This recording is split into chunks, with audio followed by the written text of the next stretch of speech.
Kalau kita melihat ada baju-baju yang bagus, itu ternyata adalah hasil daripada desain yang mana diterjemahkan dari sebuah pola patron. Atau kalau kita melihat ada bangunan-bangunan yang indah, yang megah-megah gitu, yang luar biasa arsitekturnya, itu ternyata ada hasil pemikiran yang diterjemahkan dalam sebuah blueprint atau cetak biru. Nah, pemirsa sekalian, Anda menyaksikan Good News Program bersama dengan kami, saya Daniel Hendrata, dan ditemani oleh istri saya, Debbie Katarina. Senang sekali bisa berjumpa kembali dengan pemirsa setia dari Good News Program. Ya, jangan lupa bahwa Anda sedang menyaksikan acara Good News ini melalui YouTube channel kami yang ada di @anugerah ministries. Oleh karena itu, kalau Anda diberkati, kami mengajak Anda untuk subscribe di channel ini supaya kita nanti bisa sama-sama, Anda akan tetap dapat info dan notif pada waktu ada episode baru atau bahkan ada tamu-tamu yang luar biasa lainnya yang kita undang. Hari ini kita ada tamu yang sangat luar biasa, yakni siapa? Pastor Leonardo Syamsuri dari Gereja Kemuliaan Sion, Light to the Nation. Ya, oleh karena itu pemirsa sekalian, langsung saja kita akan lihat satu cuplikan tentang satu topik, yaitu pola patron Tuhan. Saksikan. Kita lahir nggak bawa apa-apa. Iya, betul. Kita mati juga nggak bawa apa-apa. Iya. Betul ya? Iya. Tapi selama hidup nih, dari lahir sampai mati, Punya kita bisa apa-apa. punya apa-apa. Iya. Nah, berarti kan yang membuat kita bisa punya sesuatu itu karena hidup. Pola atau cetak biru merupakan hal yang sangat penting dalam kehidupan. Apabila manusia menjalani hidup tidak sesuai dengan pola yang dimaksudkan oleh Tuhan, maka manusia akan menjadi disfungsional serta hidup yang sia-sia. Sebaliknya, kalau manusia menjalani hidup mengikuti pola yang benar yang sudah ditentukan oleh Tuhan, maka kehidupannya akan menjadi lebih optimal. Di episode Pola Patron Tuhan bersama narasumber Pastor Leonardo Syamsuri, gembala dari Gereja Kemuliaan Sion sekaligus penulis buku dari Karisma versus Karakter. Kita akan belajar mengenai apa saja pola Tuhan bagi umat manusia, terutama orang percaya, yang harus diketahui dan dihidupi. Siap untuk dibentuk dan masuk dalam pola Tuhan? Jangan sampai kelewatan episode yang satu ini ya, hanya di Good News Program. Apakah kita punya gereja besar atau tidak? Tapi apakah kita sudah menjadi serupa Kristus?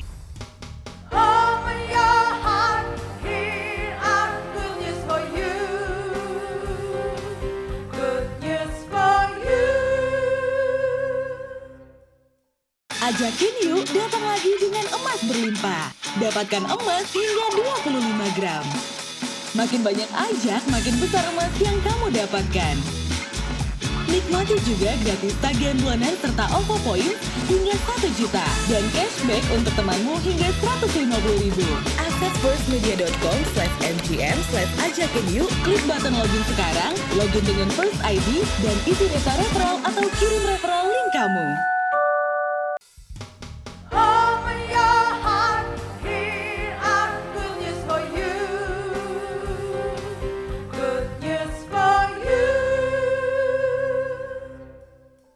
Orang tidak akan hidup sembarangan kalau dia tahu apa pola patron kehidupan yang sudah ditentukan oleh Tuhan buat dirinya. Ya. Kita akan belajar tentang pola patron ini dari narasumber kita hari ini, Pastor Leonardo Syamsuri. Shalom Pak Leo. Shalom. Shalom, apa kabar? Ya, welcome back di Good News Program ya. Thank you. Ya, puji Tuhan. Senang banget bisa melihat walaupun bertemu secara virtual, udah lama nggak ketemu. Gimana nih, update sedikit apa yang Tuhan taruh pada hari-hari ini pada kehidupan kalian, baik keluarga ataupun gereja di saat pandemik ini. Silakan. Ya, kalau di masa-masa seperti ini memang gak gampang ya Pak ya, dalam kehidupan di masa pandemi seperti ini. Tapi ada satu hal yang Tuhan taruh di hati saya adalah bagaimana kita bisa menjadi seorang yang tetap eksis, dalam artian eksis, tetap menjadi seorang yang betul-betul bisa berkemenangan di tengah situasi seperti ini tentunya. Ya. Nah, oleh karena itu saya banyak diberikan oleh Tuhan di hati saya bagaimana membangun pola di dalam kehidupan kita yang sesuai dengan kehendak Tuhan. Saya melihat pola itu sangat penting sekali di dalam kehidupan ini. Kalau kita berjalan dalam polanya Tuhan, saya percaya bahwa segala sesuatu kita tidak perlu bingung karena kita sudah ada polanya. gitu Ya. loh. Dan itu hidup akan jauh lebih efektif kalau menurut saya. Itu yang saya taruh. Nah, polanya kalau di gereja secara khusus adalah pemuridan tentu. Bagaimana memuridkan mereka menjadi murid Kristus. Ya. Kira-kira gitu sih Pak. Right. Nah, kalau misalnya kita ngomong tentang pola nih ya, bagi kebanyakan Ya. orang, tentunya kalau mereka sudah bernaung di bawah suatu gereja lokal ini sangat menguntungkan banget. Istilahnya Ya. mereka tinggal ngikutin apa yang gereja berikan. Namun kita Hmm. nggak bisa pungkiri juga ada orang-orang di luar sana yang mungkin mereka belum menemukan gereja yang pas nih. Nah, Ya. bagi orang-orang di luar sana yang belum mengikuti arus dari apa yang Tuhan taruh dalam sebuah gereja, nah nasihat apa yang Anda bisa berikan nih untuk menemukan patron Tuhan yang pas itu seperti apa gitu? Memang tidak ada jalan lain kalau menurut saya. Dimanapun kalau saya prinsipnya begini Pak, orang bisa lahir di mana saja. Bisa lahir di rumah sakit, bisa lahir. Kalau dulu zaman ibu saya bilang sama saya, perempuan ibu-ibu bisa melahirkan di beca loh Pak. Wah, bisa. Ya kalau memang udah nggak mama saya tahan bilang mau gitu, apa lagi karena dia gitu udah kan. nggak kuat, dia lahir di beca. Iya. Itu anak lahir di beca. Ya. Bisa lahir di beca, bisa lahir di rumah sakit, bahkan bisa lahir di rumah dengan Iya. dan kan begitu Pak. Ya kan? Jadi tapi seseorang yang sudah lahir kalau mau didewasakan, mau dibangun harus punya keluarga Pak. Oh, I see. Iya dong, iya dong. Betul. Jadi saya percaya orang bisa lahir baru di mana saja. Lewat KKR, lewat retreat, lewat apapun dia bisa. Tapi untuk bisa bertumbuh menjadi baik, bertumbuh menjadi teratur, tertib, ya dia mesti punya keluarga, Ya. keluarga rohani, Betul. yaitu gereja lokal. Jadi tidak ada pilihan menurut saya. Kalau mau bertumbuh baik, ya perlu punya rumah. Karena kan rumput liar sama rumput yang dipelihara dengan baik kan lain. Iya, Gitu. betul. Berarti memang Gitu. itu termasuk dari sebuah pola patron ya. Jadi Yes. kalau kamu Yes. mau bertumbuh dengan baik, terutama di saat-saat ini tidak mudah ini, maka kamu harus mencari istilahnya sebuah keluarga. Betul. Kalau enggak Betul, agak Pak. susah juga nih, karena nantinya istilahnya bagaimana kamu akan dibantu, didoakan, atau diawasin, atau bahkan mungkin ditegur kali ya. Karena Setuju, kadang-kadang 100%. dalam kehidupan manusia kan kita istilahnya meleng nih. Itu jalannya nggak lempeng nih, kita nggak Ya, sadar, perlu serong ada. kiri, serong kanan gitu. Kemudian ada bangun dong, kamu ini meleng kiri, meleng kanan mau apa? Balik Ketiduran lurus. mau apa nih? Awas nubruk pohon, depan kamu ada pohon tuh nanti nubruk tuh. Nah, Ya, kayak ya. gitu Pak ya. Iya, Nah. perlu di-spuring, Pak. Spuring balancing kalau mobil tuh, Pak. Ya, betul. Nah Pak Iya, Leonardo, misal Ya. ini ada pemirsa yang tanya, emang kenapa sih kalau kita tidak mengikuti pola patronnya Tuhan itu konsekuensinya apa buat hidup kita? Contoh yang paling gampang kita masuk aja dalam kesehatan fisik kita dah. Kalau fisik ini udah diciptakan Tuhan kan untuk bisa mesti istirahat. Betul nggak? Betul. Makan makanan yang tepat, yang baik buat tubuh. Apa yang terjadi kalau kita nggak ngikutin pola ini? Tidur seenaknya, mau bangun seenaknya, makan seenaknya, apa yang terjadi dengan fisik kita? Pasti akan terjadi Beneran. penyakit muncul. Ya. Jangan heran orang bisa mati muda, kan begitu. Ya. Nah, jadi dalam fisik aja kita sudah dibuat oleh Tuhan perlunya sebuah pola. Hidup ini juga ada pola, ada pagi, siang, sore, malam, pagi, siang, sore, malam, tiap hari kan begitu. Iya. Apa yang dikerjakan pagi bukan dikerjakan malam, kan begitu. Iya. Iya kan? Nah, jadi kalau saya kira itu penting, nggak apalagi dalam kerohanian. Di dalam Tuhan itu perlu ada pola, ada patronnya yang Tuhan memang sudah tentukan buat setiap orang percaya yang dipanggil oleh Dia. Karena hanya lewat pola itulah dia bisa menyalurkan apa yang dia mau salurkan kepada kita. Ya, betul Ya. banget. Nah, kemudian Ambil contoh nih Pak, ambil contoh. Kenapa ada lapangan terbang domestik dan internasional? Karena pola landasan pacunya beda. Nggak bisa domestik menerima pesawat-pesawat besar, kan begitu. ya, Nah, itu kenapa pola? Sama dalam hidup ada pola, selalu ada pola. Gitu. Kalau kita sekarang ini banyak orang timbul kejahatan, timbul banyak perbuatan-perbuatan yang nggak benar, kenapa? Karena mereka tidak bertumbuh dalam keluarga, tidak dinasehati dengan baik. Kayak seperti itu menurut saya, Pak. ya. Nah, kemudian kalau misalnya orang misalnya udah salah jalan nih Pak, yang tadi Pak Leonardo bilang, ini syukur-syukur kalau misalnya pada saat ini mereka udah mulai nyadari nih ya, wah hidup saya kayaknya nggak optimal nih. Saya kalau ngelihat orang lain, dan ini bukan dalam konteks selalu membanding-bandingkan orang ya. Tetapi kan kita bisa tahu nih bahwa dalam kehidupan kita mungkin teman-teman kita yang seumuran, Ya. pencapaian mereka udah sekian tinggi nih. Mereka atau mungkin kalau kita lihat dalam konteks firman Tuhan, mereka punya level influence yang udah sangat luas, sangat besar, hidupnya berdampak. Tetapi hidup saya kok nggak berdampak nih. Nah, nasihat apa yang Bapak bisa berikan nih? Atau pembelajaran apa yang hari ini kita bisa belajar dari Bapak? Padahal mereka udah bilang, saya udah ke gereja, saya udah ngikutin apa yang firman Tuhan coba ajarkan, tetapi kenapa kok belum ada perubahan gitu misalnya? Nah, maksudnya perubahan ini adalah perubahan dalam diri dia atau gimana nih Pak?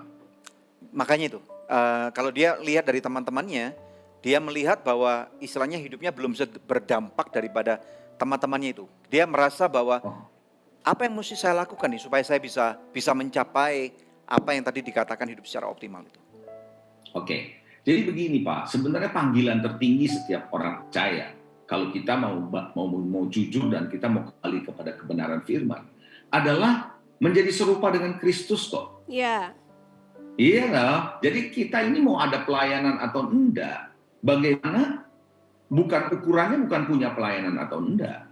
Apakah kita punya gereja besar atau tidak, tapi apakah kita sudah menjadi serupa Kristus. Nah, inilah yang Tuhan lagi mau bangun di dalam pola setiap orang percaya supaya bisa menjadi serupa dengan Dia, kan begitu. Jadi pemikiran pertama adalah kita harus belajar untuk melihat apakah hidup kita sudah serupa dengan Kristus atau enggak, betul ya? Betul. Ya. Contoh lagi Pak, Yesus waktu keluar dari baptisan, kalau kita baca di Alkitab, Bapa sorga bilang apa? Inilah anakku yang kukasihi, kepadanya aku berkenan. Padahal dia belum pelayanan. Iya. Dia belum pelayanan. Tapi Bapa sudah berkenan. Nah kuncinya kan kita diperkenan oleh Tuhan. Bukan karena perbuatan kita, bukan karena kita yang bisa, atau bahkan bukan pelayanan kita. Tapi diri kita yang dilihat oleh Tuhan, kita diperkenan. Bahwa kita mau taat. Yesus kan diperkenan kalau dia mau taat, mengikuti apa yang Bapa katakan. Kan begitu ya? Betul sekali.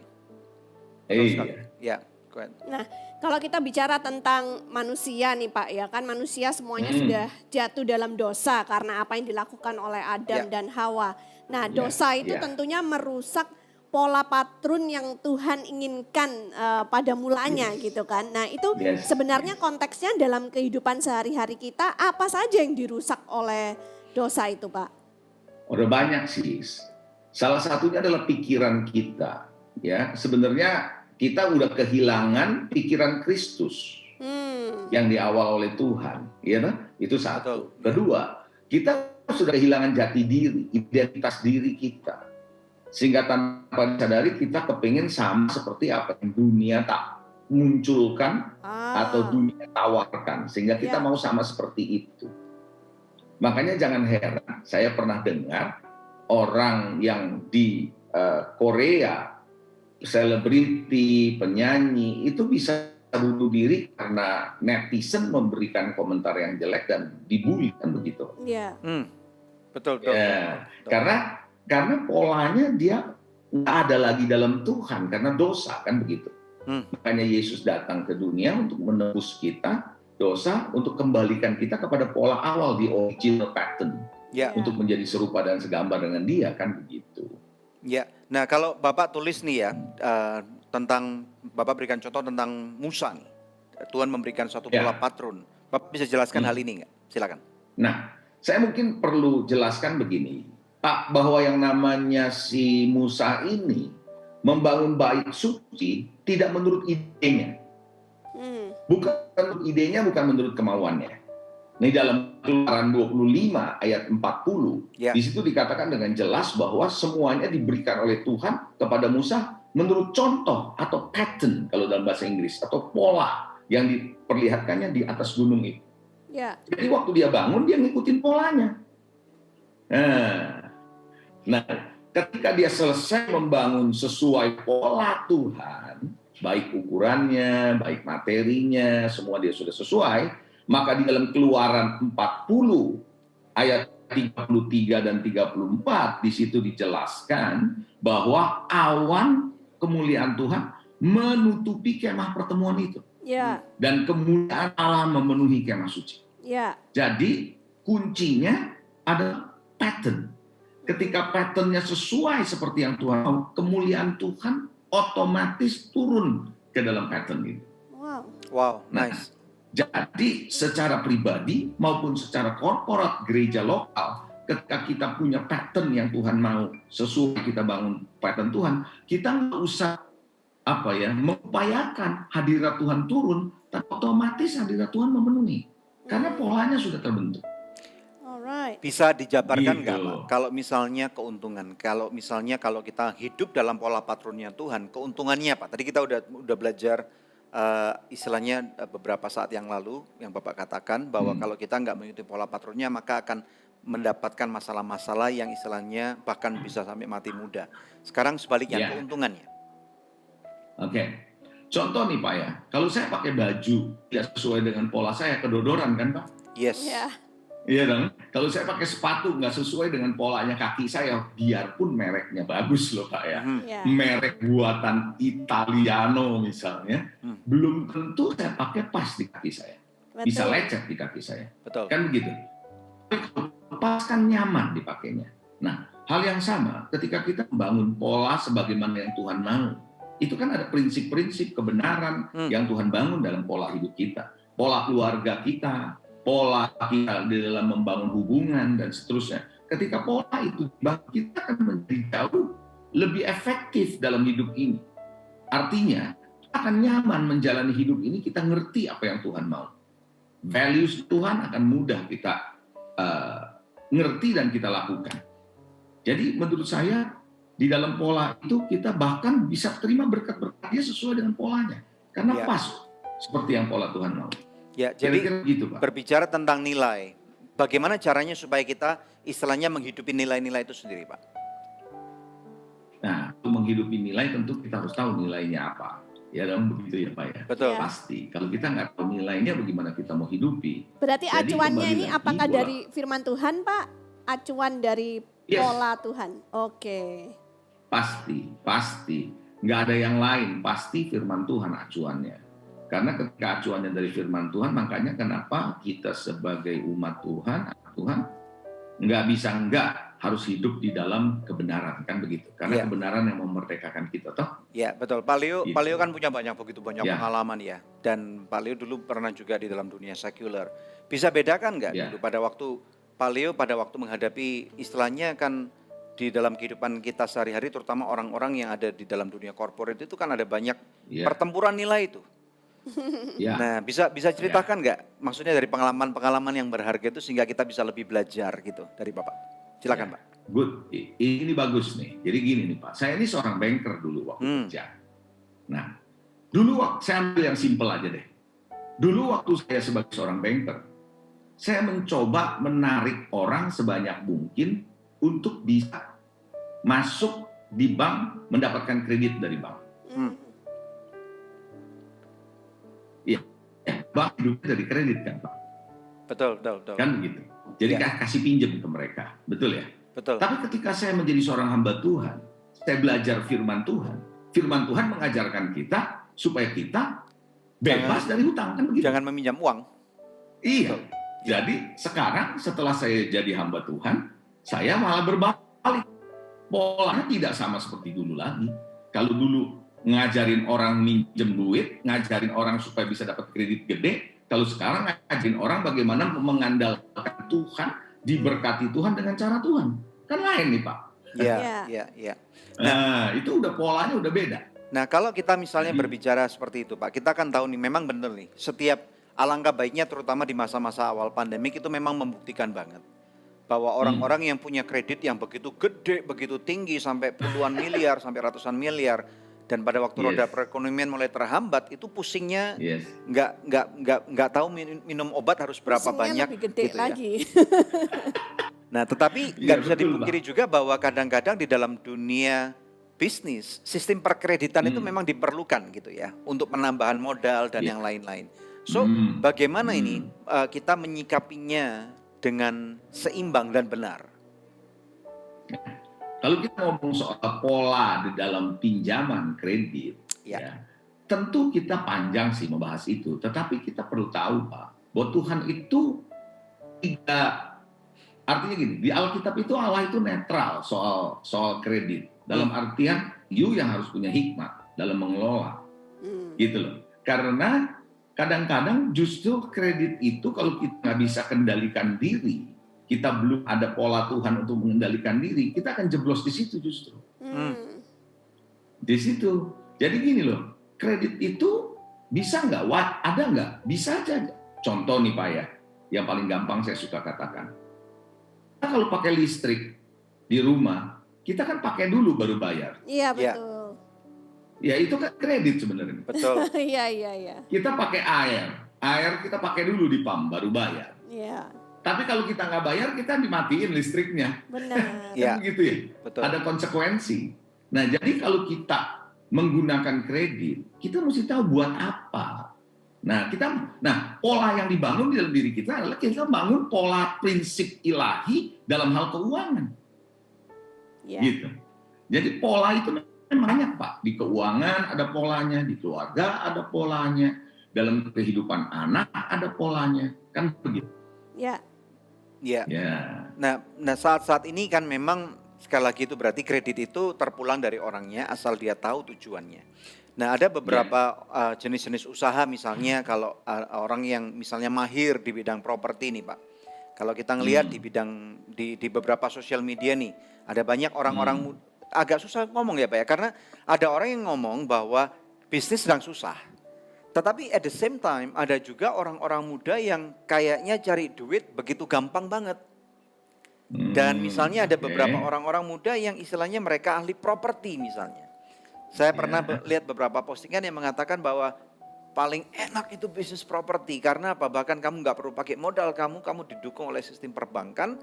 Kamu bisa mengakuisisi properti-properti yang murah-murah pada zaman sekarang. Dan kemudian kamu bisa menjadikannya sebagai aset yang luar biasa. Nah, ini Bapak gimana? Supaya kita bisa Nah, itu kan kita baca di postingan, Pak. Ya. Tapi apakah itu the reality of it?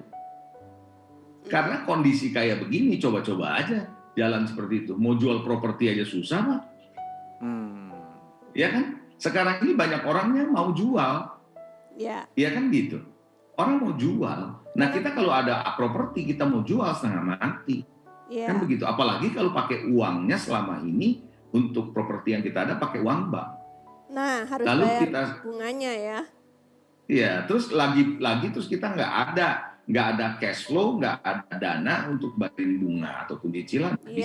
Bisa dibayangkan jadinya seperti apa? Bisa hancur. Ya kan begitu. Sometimes gini, too good to be true, Pak. Kalau menurut saya gitu, sometimes it is too good to be true. Ada kalanya yang kita kadang-kadang nggak pernah tahu bahwa banyak orang kejeblos juga dalam hal seperti ini. Iya. Karena kita cuma melihat coating di depannya kelihatannya enak, but we don't know. Gitu. Kan ada makanan looks delicious, but not waktu kita coba makan. Iya betul. Iya kan? Ada makanan kalau lihat enak banget dia ini anak makan, begitu dimakan aduh gua nggak doyan nih, kan begitu ya. Iya.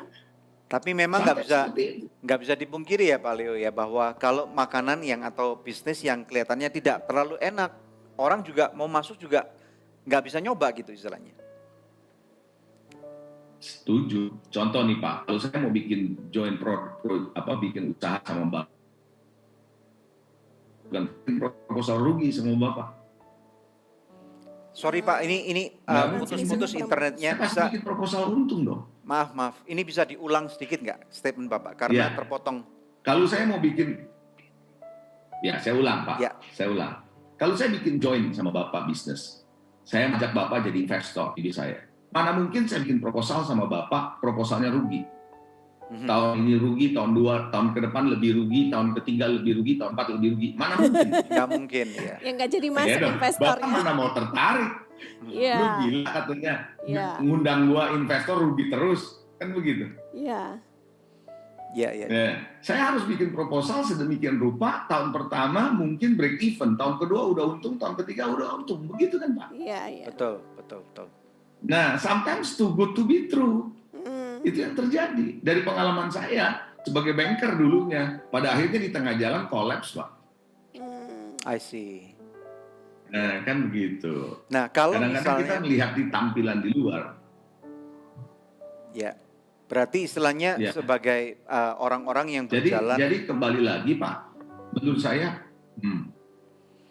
Sorry nih, ini ada jeda-jeda yang mungkin Iya. terjadi karena Ada sehingga lag kita nih, saling iya. bertabrakan ngomongnya nih. Ya, jadi istilahnya diperlukan masing-masing orang perlu pengertian yang benar tentang pola patron Tuhan untuk dirinya ya, Pak. yes.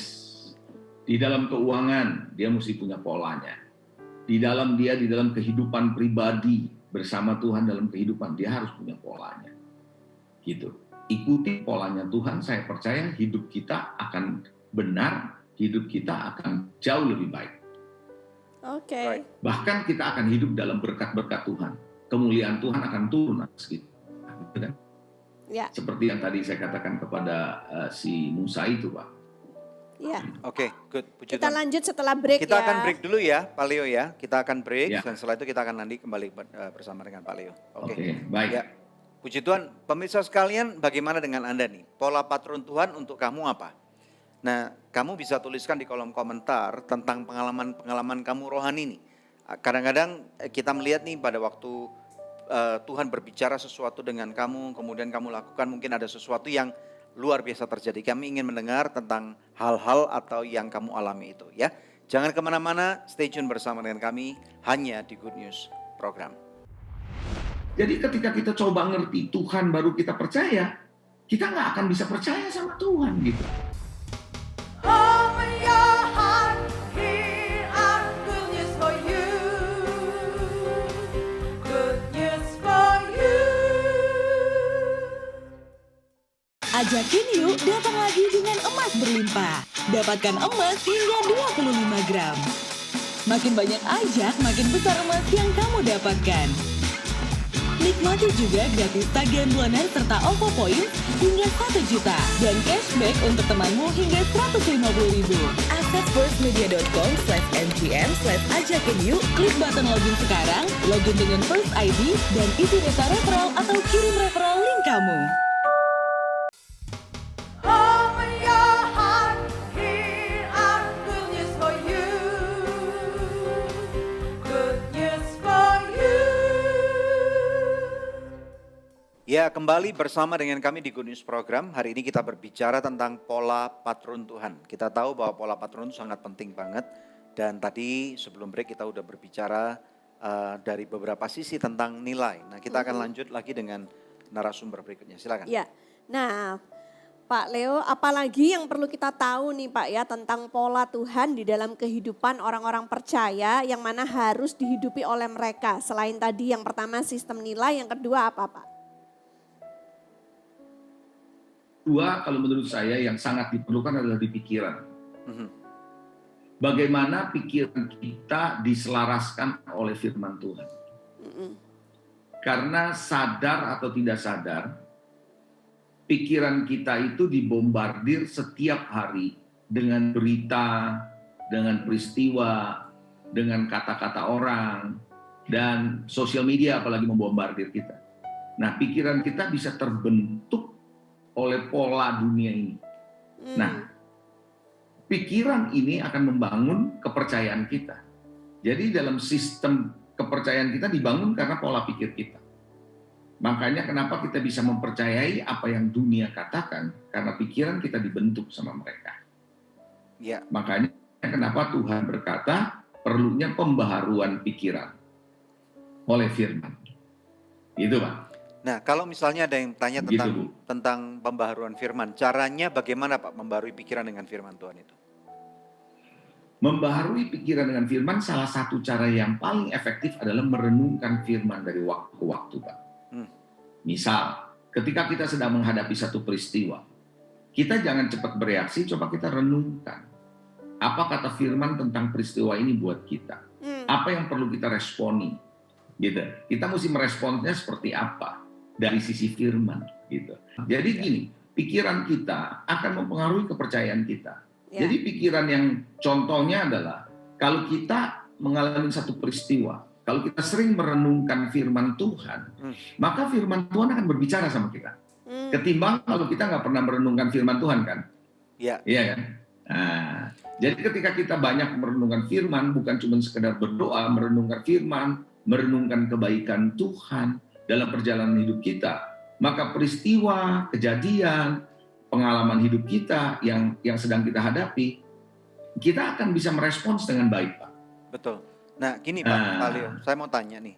Nggak bisa dipungkiri bahwa pada waktu terjadi pandemik dan kemudian kita mulai melihat, terutama di awal tahun 2020 ya Pak, mulai bulan Maret sampai bulan Mei itu, ada banyak orang-orang yang meninggal dengan tiba-tiba. Ada bahkan nggak sedikit daripada hamba-hamba Tuhan yang juga, rekan-rekan kita yang juga berpulang terlebih dahulu. Nah ini membuat sehingga akibatnya banyak orang yang terguncang.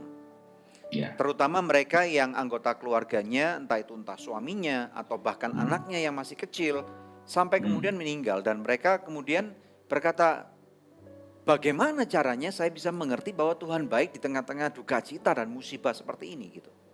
Ya, oke. Karena ukuran kita adalah sesuatu yang menyenangkan atau menyedihkan kita kan, Tuhan baiknya. Yes. Nah, jadi kita mengukur Tuhan, kita turunkan kepada derajatnya, kepada peristiwa yang kita alami. Kondisi yang kita sedang hadapi. Berkat yang kita alami. Kan gitu. Sehingga kita menurunkan kebaikan Tuhan ke situ. Harusnya kebaikan Tuhan tidak diukur dari berkat, kejadian, ataupun situasi yang kita hadapi. Tapi kita harus ukur kebaikan Tuhan dari pribadi Tuhannya kan gitu. Bahwa di tengah kesusahan sekalipun Tuhan itu baik. Makanya kenapa Ayub bisa tetap memuliakan Tuhan di tengah-tengah penderitaannya kan begitu. Amin, betul. Iya dah. Padahal istrinya kalau mau ngomong nih Pak, menderita lebih sedikit daripada Ayub. Kan begitu. Karena istrinya tidak ngalamin sakit seperti Ayub toh. Iya. Tapi istrinya yang marah-marah. Yang lebih ngomel, iya. Iya, istrinya yang lebih ngomel dibandingkan Ayub. Jadi menurut saya dari cerita itu, yang menderita lebih banyak tidak harus ngalamin kemarahan dan kekecewaan, nggak harus. Kalau dia kenal Tuhan dengan baik. Iya. Ya, kan gitu. Tapi jadi istri Ayub kalau dipikir juga susah juga kali ya, karena 10 anaknya meninggal loh ya. Iya. Iya, saya karena dia yang melahirkan ya. Jadi betul mungkin, kan? Karena saya baru-baru ini istilahnya tahu ada satu orang keluarga yang anaknya juga meninggal. Satu aja udah susah setengah mati, apalagi ini 10 nih Pak. 10-nya hilang. Dan harta bendanya hilang gitu. Nah ini makanya di tengah-tengah mungkin hari ini ada orang-orang yang menyaksikan talkshow kita nih Pak. Dan kemudian mereka istilahnya, saya udah sukar sekali untuk percaya. Nah bagaimana caranya Pak? Untuk mereka perlahan secara pasti memulihkan kepercayaan untuk patron Tuhan ini dapat dikenakan lagi dalam pikiran mereka gitu. Good point Pak, ini penting nih Pak menurut saya.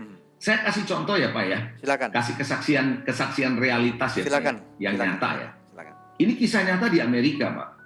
Seorang pendeta punya anak satu-satunya lelaki yang bakal diturunkanlah pelayanannya. Apa yang terjadi? Dia ini seorang guru Pak, pendeta ini. Dia suka ngajar, bikin kelas di rumahnya. Suatu ketika dia lagi asik ngajar, pintu rumahnya diketuk. Lalu dia stop dulu sementara, dia buka pintu, ternyata polisi ada 2 di depannya. Dia tanya, ini rumahnya nama anaknya disebut. Betul apa enggak? Iya katanya. Lalu ditanya sama polisi, kamu siapa? Saya ayahnya.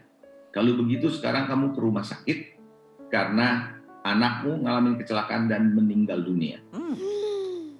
Nah itu realitas tuh Pak. Nah begitu didengar oleh mereka yang ikut kelas di rumahnya, kan mendengar itu. Shock nih yang dengarnya. Jadi pikir nih gimana si guru ini akan bereaksi seperti apa. Lalu gurunya bilang begini, oke kita akan stop dulu, saya akan ke rumah sakit karena saya dapat informasi anak saya kecelakaan meninggal. Kita berdoa. Nah semua tegang ini Pak. Ini saya mendapat cerita ini, realitas ini tegang ini semua. Lalu dia doa inilah Pak yang mengubahkan cara berpikir semua murid yang ada di kelas itu. Dia berdoanya begini, Tuhan, aku tidak tahu kenapa Engkau izinkan anakku mati. Tapi hari ini aku berdoa, berikan aku kekuatan untuk tetap percaya kepadamu sekalipun aku tidak mengerti kenapa ini terjadi. Wow. Jadi dari situ Pak, kuncinya bukan kita mau coba ngerti atau enggak, tapi kita mau percaya apa enggak gitu tetap. Situasinya kadang-kadang kita mau percaya Tuhan kalau kita ngerti. Nah, masalahnya pikiranmu bukan pikiranku. Ya. Jalanmu bukan jalanku. Seperti tingginya langit dari bumi, kata firman. Kan begitu. Betul. Jadi ketika kita coba ngerti Tuhan baru kita percaya, kita nggak akan bisa percaya sama Tuhan gitu. Harusnya kita tetap percaya sekalipun kita nggak ngerti kenapa ini bisa terjadi. Itu yang terjadi dengan Ayub kan. Walaupun dia nggak ngerti, dia tetap percaya gitu. Iya. Gitu. Ya. Jadi kuncinya harus di situ kalau menurut saya. Itu berat sih Pak ya. Cuman Betul. orang-orang yang bisa mempunyai level iman kepercayaan seperti itu tentunya luar biasa di dalam Tuhan. Nah, tapi ada cerita Bu. Sekali waktu ya, saya ada pelayanan di luar kota di sebuah persekutuan. Nah, di rumah itu ada sepasang suami istri. Pemilik rumahnya bilang begini, Pak boleh doain nggak suami istri ini? Boleh, saya doain. Nah, tentu kalau saya mau doain kan saya tanya dong, masalahnya apa? Ya. Suami istri ini nangis terus Pak. Jadi saya nggak tahu masalahnya apa. Pemilik rumahnya kasih tahu saya bahwa suami istri baru kehilangan 3 orang anak. Satu orang anak, di mana anak ini adalah lagi berenang meninggal. Lagi berenang, sama-sama orang tuanya loh. Tapi orang tuanya sudah selesai, anaknya masih terusin, dia meninggal. Lalu dipanggil ambulans, meninggal di tengah jalan. Nangis terus, Pak. Nangis terus. Nah, ketika ketemu saya, akhirnya saya ajak ngomong, Bapak Ibu bisa tenang sedikit, lalu saya jelasin. Saya cuma katakan begini, Bapak Ibu saya tahu situasinya berat, tapi Bapak Ibu tahu bahwa anak Bapak sudah dalam Tuhan. Karena memang mereka aktif di gereja, anaknya juga aktif di sekolah minggu. Sekarang sudah bersama dengan Tuhan.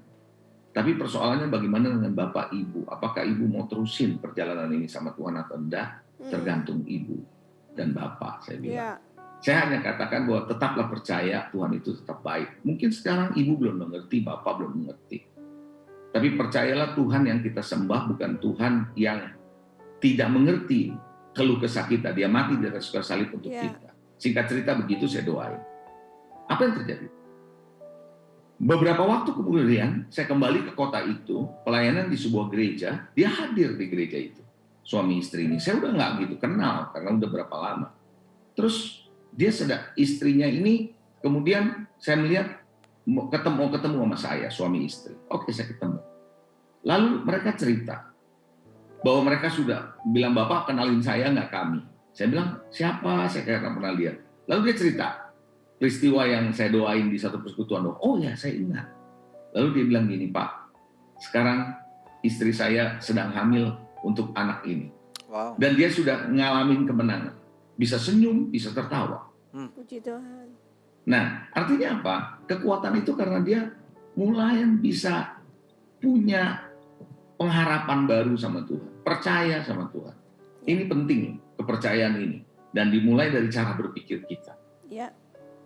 Gitu. Ya, mantap. Nah, berikutnya tentang karakter, Pak. Bagaimana? Ini maksudnya kan berangkat dari orang yang tadi Bapak ceritakan. Ini apakah kalau kita bicara karakter, apakah karakter itu kan istilahnya juga perlu bertumbuh ya? Atau misalnya ini apa maksudnya? Bapak bisa jelaskan nih tentang jadi gini, pola patron Tuhan pada karakter. Sulit buat kita bisa mempunyai pola Tuhan kalau kita tetap mau hidup menurut kemauan dan keinginan kita sendiri.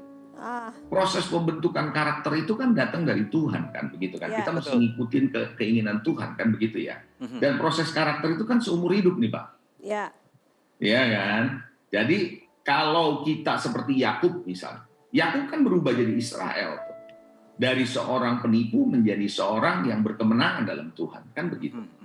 Nah itu ada proses pembentukan yang berbeda. Orang yang sama, tapi namanya berubah. Karakteristiknya sudah berubah. Kayak saya.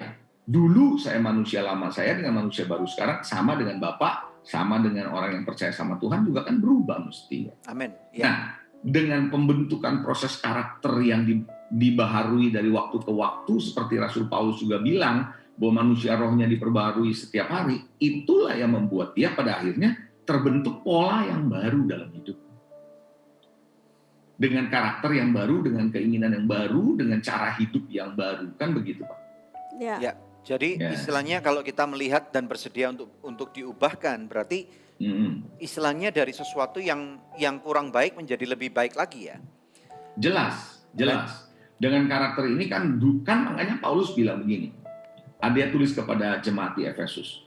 Yang mencuri hendaknya jangan mencuri lagi. Tapi melakukan perbuat yang baik dari tangannya sendiri. Lalu dari hasil yang ada bagi kepada orang yang membutuhkan. Nah, ini kan ada perubahan 180 derajat, Pak. Ya. Pencuri mengambil orang punya, tapi sekarang dia stop, dia lakukan yang baik, bahkan dia bisa memberi ke orang lain. Nah, ini perubahan karakter. Ini menjadi pola baru dalam hidup dia. Alright. Semestinya Gitu. kalau Paulus kita juga ngalamin pola baru kan begitu. betul. Kalau misalnya Pak, ini ada orang tanya nih. Kalau misalnya berbicara mengenai perubahan karakter nih ya, dari orang yang istilahnya benar-benar istilahnya saya nggak suka deh dengan apa yang saya alami ini. Mungkin karakter saya perlu berubah dan yang lain-lain. Nah, biasanya Pak, dari apa yang Bapak seringkali observasikan, berapa lama sih Pak perubahan karakter itu bisa terjadi dan bagaimana caranya itu bisa terjadi gitu? Perubahan karakter sulit kita ngomong berapa lama terjadinya, Pak. Tapi ada bagian tertentu yang lama prosesnya. Karena sudah cukup lama dia hidupi model hidup kayak begitu. Ya, ada juga yang bisa dia rubah dengan cepat. Gitu. Ya. Ada yang memang lambat, ada yang cepat. Tergantung hati dia terbukanya seberapa besar untuk Tuhan. Punya kerendahan hati enggak? Punya mentor enggak? Punya seorang pemimpin yang mengarahkan enggak? Itu akan beda, Pak. Pasti beda. Kalau saya harus berubah dengan cara saya sendiri, dengan kekuatan saya sendiri, dengan sendirian, tapi kalau saya dengan seorang pemimpin yang bisa ngarahin saya, yang bisa terus memberikan masukan pada saya, mungkin saya bisa lebih cepat berubahnya. Betul. Mungkin kan gitu ya. Seperti orang yang pergi anak sekolah ya, jalanan Pak. lebih susah berubah daripada anak di rumah. Betul. Ya kan gitu. Ya. Namun Pak, istilahnya dalam Bapak kan banyak mementorkan banyak orang ya. Hal apa yang bisa membuat Bapak bertahan sejauh ini? Padahal kan istilahnya kalaupun mentorin orang itu tentunya nggak semuanya pasti akan langsung terjadi pembalikan daripada sebuah kondisi gitu. Nah, Bapak bisa cerita nggak kesan atau pengalaman-pengalaman pribadi Bapak yang membuat Bapak bisa bertahan gitu? Pengalaman saya adalah satu, Pak.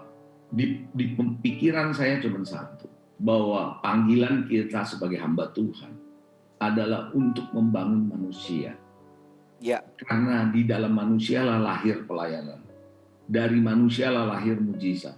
Dari manusia itu yang lahir ada begitu banyak tulisan. Rasul Paulus berubah, ada tulisan terjadi. Perjanjian baru, betul nggak? Betul. Nah, orang-orang yang diubahkan terjadi mujizat pelayanan lewat mereka. Betul. Seperti itu. Jadi kuncinya kalau saya sebagai seorang hamba Tuhan melihat bukan pelayanannya dulu yang dilihat, tapi orangnya dulu nih yang perlu diubahkan. Ya.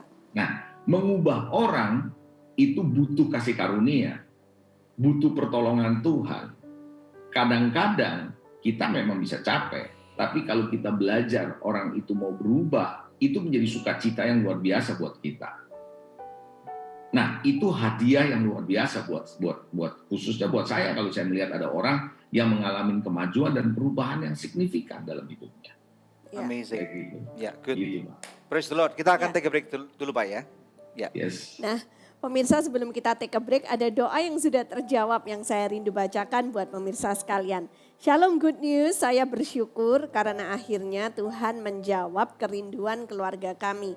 Setelah pernikahan kami yang ke-15 tahun, akhirnya Tuhan mengaruniakan kami anak.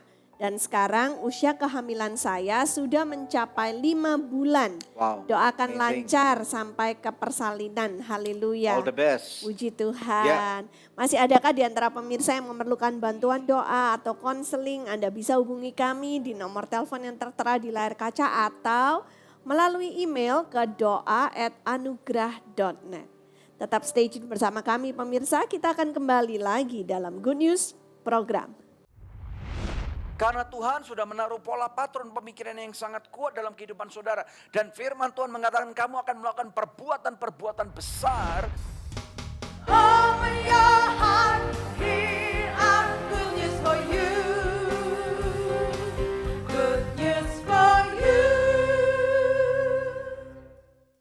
Ajakin yuk datang lagi dengan emas berlimpah. Dapatkan emas hingga 25 gram. Makin banyak ajak, makin besar emas yang kamu dapatkan. Nikmati juga gratis tagihan bulanan serta OVO Points hingga 1 juta. Dan cashback untuk temanmu hingga 150.000. Akses firstmedia.com/mgm/ajakin yuk. Klik button login sekarang, login dengan First ID, dan isi data referral atau kirim referral link kamu. Open your heart, here are good news for you. Good news for you. Pola patron Tuhan hanya di Good News program.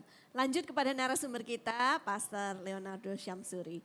Nah Pak Leo, ini karena sudah segmen terakhir, mau minta words of wisdom dari Pak Leo buat pemirsa di rumah yang katakanlah mungkin belum menemukan pola patron Tuhan dalam hidup mereka. Silakan Pak. Oke. Buat saya hidup ini harus ada pola. Tanpa pola, hidup itu penuh dengan eksperimen dan berisiko. Karena hidup bukan sebuah eksperimen, tapi hidup adalah sebuah tanggung jawab yang harus kita berikan pertanggungjawaban kepada Tuhan suatu ketika.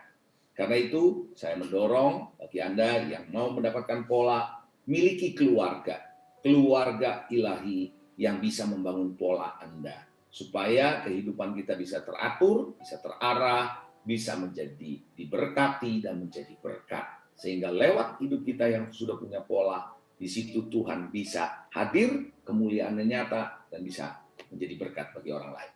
Kira-kira itu yang saya bisa sampaikan. Mantap Pak Leonardo. Terima kasih sekali Terima untuk kasih waktu banyak, yang Pak. sudah disediakan oleh Sama-sama. kami. Dan kami berdoa biarlah konten ini akan menjadi berkat buat orang-orang yang mendengarkannya. Ya, God bless. kita akan lihat firman Tuhan singkat Pak ya, jangan offline dulu ya. Yes. Puji Tuhan. Nah pemirsa sekalian, apa kata firman Tuhan tentang pola patron nih? Saya akan mengajak Anda untuk melihat dari mulanya. Nah kita tahu firman Tuhan di kitab yang pertama adalah kitab Kejadian. Supaya kita bisa tahu apa yang Tuhan pikirkan tentang pola patron ini. Kejadian pasal yang pertama, kita melihat bersama-sama daripada ayat 26 dan ayat 27. Saya akan bacakan buat pemirsa sekalian. Firman Tuhan berkata, berfirmanlah Allah, baiklah kita menjadikan manusia menurut gambar dan rupa kita. Nah kita akan berhenti dulu di sana. Jadi ini berbicara rupa ini adalah tentang pola patron. Ada satu pemikiran Tuhan yang sangat luar biasa pada waktu Tuhan ciptakan bumi, langit dan segala macam isinya ini dengan lengkap. Yang menarik nih pemirsa sekalian bahwa pada waktu Tuhan menciptakan segala sesuatu, manusia Tuhan taruh di paling belakang. Tahu nggak? Di paling belakang tidak berarti bahwa kita bukan yang paling nggak penting. Justru ini yang paling penting. Karena apa? Hari pertama sampai dengan hari kelima dan bahkan sampai dengan hari yang keenam, hari terakhir penciptaan itu, segala sesuatu Tuhan lakukan supaya dapat menopang kehidupan manusia. Nah kemudian ternyata yang sangat istimewa adalah saudara dan saya ini diciptakan di dalam patron atau rupa dan gambarnya Tuhan. Ya di sini dikatakan makanya baiklah kita menjadikan manusia menurut gambar dan rupa kita. Jadi ini yang pertama. Jadi kita diciptakan bukan karena pola patron orang tua. Kadang-kadang kalau saudara dan saya nih kadang-kadang kita bisa terjebak orang tua saya mempunyai perilaku yang gak baik dan saya gak suka tetapi kenapa saya juga melakukannya. Nah karena kita masih belum mengerti bahwa memang secara fisik, secara jasmani kita memang betul ada hubungannya dengan orang tua kita. Namun ada kabar bahagia, ada kabar baik.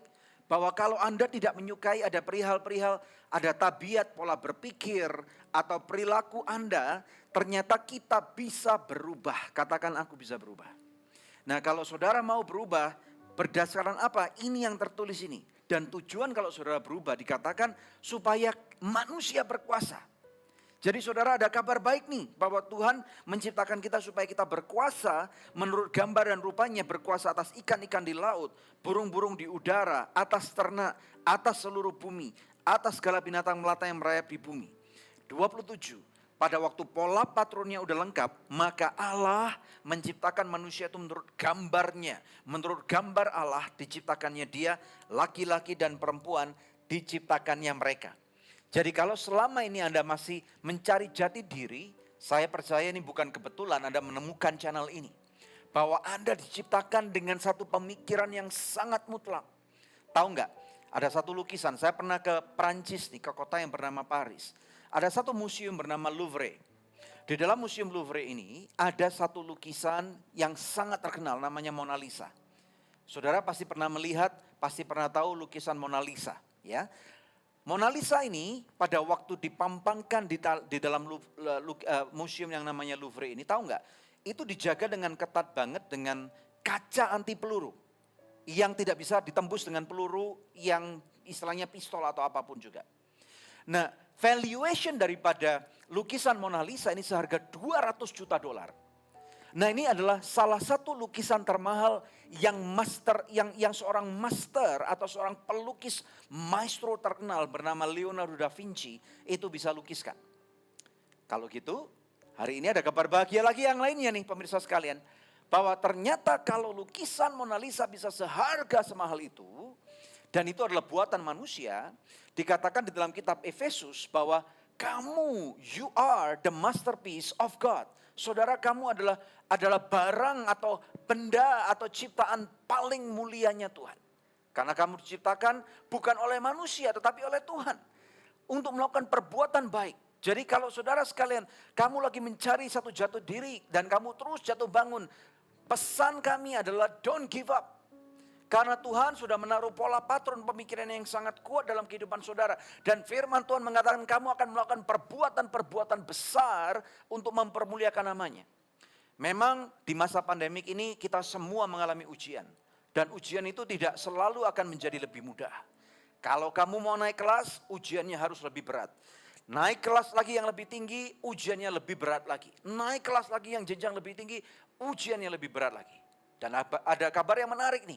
Pada waktu saudara sudah melampaui jenjang-jenjang yang luar biasa, itu engkau akan semakin mengenal cara berpikirnya Tuhan. Saudara akan semakin berdampak bagi dunia ini. Dan di akhir kata saya berdoa, biarlah apa yang saudara belajar pada hari ini, termasuk apa yang engkau pelajari di dalam segala sesuatu yang terjadi pada kehidupan saudara. Saudara akan berdampak bagi dunia ini, dan yang terutama, saudara engkau akan mempermuliakan nama Tuhan. Yang percaya katakan amin. Bagaimana dengan saudara? Apakah saudara mau hidup dalam pola patron Tuhan? Kalau saudara mau hidup dalam pola patron Tuhan, mari kita berdoa bersama-sama. Haleluya. Bapak mau berdoa untuk setiap pemirsa Good News. Kami percaya bahwa apa yang dialami oleh anak-anak-Mu, Tuhan, kami tahu bahwa Engkau sedang mendatangkan kebaikan. Ada pola patron yang sedang Engkau upgrade. Ada pola patron yang sedang Engkau revisi. Dan kami percaya Tuhan, hasilnya akan mempermuliakan nama-Mu. Dan bahkan hidup anak-anak-Mu akan berdampak luas. Memberkati juga narasumber, Pastor Leonardo Tuhan Syamsuri. Terima kasih bahwa ada waktu yang beliau luangkan bersama dengan kami semua. Berkati beliau. Dalam nama Tuhan Yesus Kristus kami berdoa dan mengucapkan syukur. Amin. Haleluya. Puji Tuhan pemirsa. Terima kasih untuk kebersamaan kita hari ini ya. Kami berharap Anda diberkati. Tentunya kalau kita semua sudah tahu pola patron Tuhan dalam hidup kita, maka seperti yang dijanjikan oleh firman Tuhan, kemuliaan Tuhan akan memenuhi hidup kita masing-masing. Saya Debbie Katarina bersama dengan suami saya Daniel Hendrata, dan jangan lupa subscribe di channel ini sehingga setiap kali ada orang-orang luar biasa, narasumber-narasumber hebat, Anda tidak akan ketinggalan notifikasinya. Terima kasih, Tuhan memberkati.